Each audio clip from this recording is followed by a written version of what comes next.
जय हिंद दोस्तों।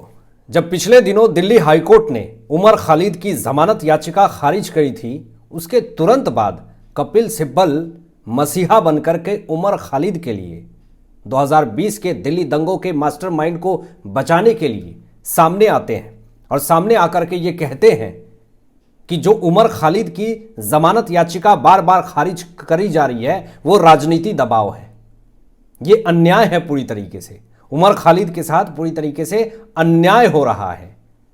सीना पीटने लगे थे कपिल सिब्बल। उनको बड़ा तकलीफ हो गया था कि उमर खालिद को 5 साल से जेल में रखे हुए हो, वो भी बिना ट्रायल के, कोई मुकदमा तक दर्ज नहीं, कोई सबूत नहीं। आखिर इतना गलत क्यों हो रहा है उमर खालिद के साथ? कपिल सिब्बल ने यह भी कहा था कि इस अन्याय के खिलाफ सुप्रीम कोर्ट का दरवाजा खटखटाएंगे। ताजुब इस बात का है कि उमर खालिद 5 साल से जेल में है, लेकिन इसकी वकालत करने के लिए, उमर खालिद के लिए दलील देने के लिए न सुप्रीम कोर्ट में न हाई कोर्ट में कोई वकील नहीं मिल रहे थे। और जब कपिल सिब्बल ने यह स्टेटमेंट दिया था कि इस अन्याय के खिलाफ मैं सुप्रीम कोर्ट का दरवाजा खटखटाऊंगा, मैंने उसी वक्त कह दिया था कि कपिल सिब्बल उमर खालिद के समर्थन में दिल्ली दंगाई के मास्टरमाइंड को बचाने के लिए कमर कस चुके हैं और सुप्रीम कोर्ट का दरवाजा जल्द खटखटाएंगे। और मामला पहुंच गया, सुप्रीम कोर्ट में मामला पहुंच गया। दिल्ली दंगे का मास्टरमाइंड 2020 का उमर खालिद के बचाव में जमानत दिलवाने के लिए कपिल सिब्बल ने सुप्रीम कोर्ट में दलीलें देना शुरू कर दिया है। और कपिल सिब्बल के एक भड़काऊ बयान से किस तरीके से उमर खालिद 5 साल जेल से सीधा उम्र कैद तक जा रहे हैं, कपिल सिब्बल की इस बड़ी गलती और इस बड़े स्टेटमेंट के बाद से। उन्होंने क्या स्टेटमेंट ऐसा दे दिया कि 5 साल से जेल में है वो बिना ट्रायल के। और यही स्टेटमेंट, यही गलती कपिल सिब्बल जो है वो उमर खालिद को 5 साल जेल से उम्र कैद की तरफ ले जा रहे हैं। क्योंकि इन्होंने सुप्रीम कोर्ट में, इन्होंने जज साहब के सामने ये बात पूरी तरीके से क्लियर कर दी कि मेरा जो क्लाइंट है उमर खालिद वो 5 साल से जेल के सलाखों के पीछे है। कुछ तो ऐसे वैलिड रीजन होंगे जिस कारण से वो 5 साल से जेल के सलाखों के पीछे है। 2020 के दिल्ली दंगों में 53 लोगों की मौत हुई थी दोस्तों, जैसा कि खबरें की पुष्टि हुई है। और उस दिल्ली दंगों में ज़्यादा लोग पुलिसकर्मी मरे थे। सारे निर्दोष लोग की जिंदगी चली गई।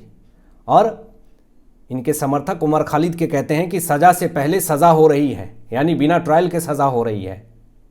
दिल्ली हाईकोर्ट ने साफ तौर पे स्टेटमेंट जारी किया था कि हिंसा की साजिश नहीं चलेगी, और यही स्टेटमेंट दे करके उमर खालिद की जमानत याचिका को बार बार खारिज करना पड़ा। अब सुप्रीम कोर्ट से एक बड़ी और ब्रेकिंग खबर सामने आई है कि किस तरीके से उमर खालिद की समस्याएं और ज़्यादा बढ़ गई है। जमानत पूरी तरीके से लटक चुकी है और जमानत का ज तक मिलना मुश्किल हो गया है। सुप्रीम कोर्ट ने 2020 दिल्ली दंगे मामले में उमर खालिद की जमानत याचिका पर नोटिस जारी कर दिया है दोस्तों। अब ये नोटिस जारी करने का मतलब क्या है, इसका मैं आपको मतलब समझाता हूं। 5 साल से उमर खालिद के जमानत को लेकर के बार बार इनकी जमानत खारिज हो रही थी। इस मामले में कोई सुनवाई नहीं कर रहा था, इस मामले में कोई भी क्लियरली बात नहीं कर पा रहा था। और मैं आपको बता दूं कि उमर खालिद अपनी स्टैंड क्लियर कर ही नहीं पा रहे थे, कोई सबूत ही पेश नहीं कर पा रहे थे। और जितने सबूत थे उमर खालिद के खिलाफ कोर्ट में थे। अब इसीलिए कपिल सिब्बल को बड़ा तकलीफ हो गया कि एक ऐसा मास्टरमाइंड जिसके ऊपर आरोप है दिल्ली दंगे का, चलो उसी को बचाते हैं। अब लोगों ने तो यही कहा, सोशल मीडिया पे यही कहा कि देश विरोधी ताकतों को बचाने के लिए तो सबसे पहले अगर कोई आएगा तो अभिषेक मनु सिंघवी, नहीं तो कपिल सिब्बल। और लीजिए आ गए सोशल मीडिया पे, यहां तक कहने लगी कि जो राष्ट्र विरोधी ताकतें हैं, जो देश विरोधी ताकतें हैं, जो भारत देश के खिलाफ प्रोपोगेंडा फैलाते हैं, जाति धर्म के नाम पे दंगे करवाते हैं, उनके समर्थन में कपिल सिब्बल, अभिषेक मनु सिंघवी खड़े नहीं होंगे तो और कौन होगा। अब इस नीच हरकत को करते हुए कपिल सिब्बल सुप्रीम कोर्ट में खड़े हो जाते हैं उमर खालिद के बचाव में। अब जब नोटिस जारी कर दिया है सुप्रीम कोर्ट ने जमानत को लेकर के, दिल्ली दंगे मामले में गिरफ्तार उमर खालिद को लेकर के, तो अब दिल्ली पुलिस को जवाब देना होगा। दिल्ली पुलिस अपनी स्टैंड क्लियर करेगी कि आखिर क्यों गिरफ्तार किया था उमर खालिद को, क्या क्या सबूत है। सारे सबूत दिल्ली पुलिस के पास है। अब दिल्ली सरकार की तरफ से एएसजी एसबी राजू या तुषार मेहता जी अपनी दलीलें दे रहे हैं और दलीलें देंगे भी आगे भी, और सारी दलीलें जो हैं कपिल सिब्बल की फेल हो रही है। दिल्ली सरकार की तरफ से, दिल्ली पुलिस की तरफ से जो भी सबूत रखे जा रहे हैं वो भारी पड़ रहा है कपिल सिब्बल पे। जमानत की अर्जी उमर खालिद ने दी थी दोस्तों दिल्ली हाई कोर्ट में, और उनकी हमेशा से दिल्ली हाई कोर्ट ने जमानत याचिका खारिज करी है। कुछ तो रीज़न होगा, कुछ तो ऐसे कारण होंगे, कुछ तो ऐसे सबूत होंगे। अगर supreme court Delhi high court के जज के अगर जमानत याचिका को खारिज करने की बात को झुठलाते हैं तो इसका मतलब कि आप निचली अदालत का सम्मान नहीं करते हैं, आप जज साहब की बातों का सम्मान नहीं करते हैं। यही सुप्रीम कोर्ट कहती है कि बड़े बड़े फैसले लेना सीखिए, दिल्ली हाई कोर्ट हो या फिर कोई भी कोर्ट हो, एमपी एमएलए कोर्ट हो, बड़े बड़े फैसले लेना शुरू कीजिए, बड़े बड़े फैसले लीजिए, हर एक मामला को सुप्रीम कोर्ट में मत भेजिए। अब देखना यह होगा कि अगर यह मामला सुप्रीम कोर्ट तक गया है तो आखिर सुप्रीम कोर्ट क्या कहती है। वही सुप्रीम कोर्ट अपनी पुरानी नीति लेकर के बैठ जाएगी और क्या दिल्ली हाईकोर्ट के फैसले को पूरी तरीके से खारिज कर देगी। और अगर दिल्ली हाईकोर्ट के फैसले को खारिज करती है तो सवाल खड़े होंगे सुप्रीम कोर्ट के जज के ऊपर कि आखिर आपने क्या सोच करके खारिज कर दिया सारी दिल्ली हाईकोर्ट के दलीलें और उनको जमानत दे दी। तीखे सवाल पूछे जाएंगे। कुछ तो रीजन होगा कि दिल्ली हाईकोर्ट ने 5 साल तक जमानत नहीं दी। मैं आपको बता दूं कि सुप्रीम कोर्ट में अपील, बार बार अपील करी। जब दिल्ली हाईकोर्ट ने इनकी जमानत याचिका को खारिज कर दिया उमर खालिद के, तो इनका आखिरी रास्ता तो बचता है सुप्रीम कोर्ट, क्योंकि कुछ भी मामले ऐसे फंसते हैं तो जब तक अपील नहीं करोगे आप तब तक तो कपिल सिब्बल सामने नहीं आएंगे। तो कपिल सिब्बल ने नरमी जताई और दिखाई कि मैं इस अन्याय के खिलाफ सुप्रीम कोर्ट का दरवाजा खटखटाऊंगा।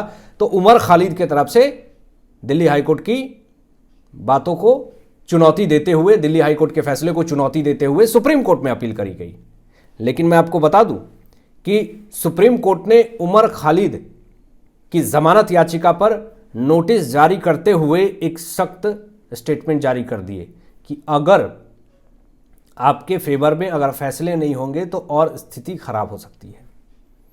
यानी अभी 5 साल तक ही जेल के सलाखों के पीछे रहा है उमर खालिद। अब धीरे धीरे यासीन मलिक वाली स्थिति तो नहीं हो जाएगी।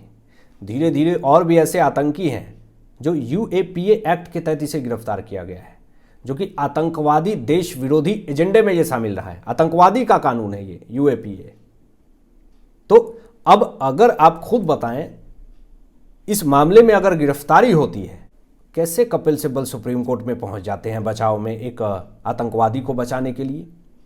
और सिर्फ क्या आतंकवादी और झूठ देश विरोधी लोगों को ही बचाने के लिए कपिल सिब्बल सामने आते हैं। 7 अक्टूबर को अगली सुनवाई होने वाली है और इस बार जो सुनवाई होगी वो बड़ा ही तकलीफदेह होगा कपिल सिब्बल और उमर खालिद के लिए। हालांकि आपकी क्या सोच है इन तमाम विषयों पे अपनी विचार व्यक्त कीजिएगा और मिलते हैं लेटेस्ट ब्रेकिंग एनालिसिस के बाद। तब तक अपना ध्यान रखें, ख्याल रखें। सत्यमेव जयते। जय हिंद।